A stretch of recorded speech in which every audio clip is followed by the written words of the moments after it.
zadnje 4 tekme za nas zelo pomembne.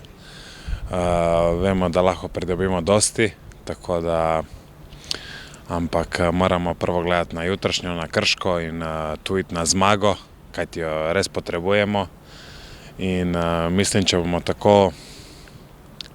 imeli ta zmagovalni gard, kot ki ga imamo nekaj časa, s to mislijo, da lahko premagamo vsakega, mislim, da tudi jutri se lahko nadejamo 3 točk. Pa vemo, da imajo mlado poletno ekipo, da v napadu imajo nek smisel, igrajo nek talent, dribling, zelo dobra ekipa v fazi napada, vendar tudi mi stojimo zelo dobro v fazi obrambe, tako da mislim, da bodo imeli oni kar težav z nami, mi pa moramo v napadu tudi odigrati in dajati gole. Vedno nam damo en gol, ampak za drugega nam zmanjka, tako da moramo tudi to popraviti.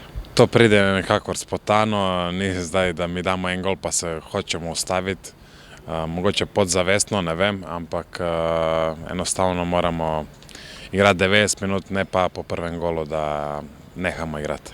Upam, da te rezultati pomagajo k temu, da oni pridejo na tekmo, da nam pomagajo in upamo, da bomo tudi tako pomoč imeli, kot ki imamo, ne vem, proti Olimpiji in proti Mariboru, da bi tudi proti manjšim ekipam.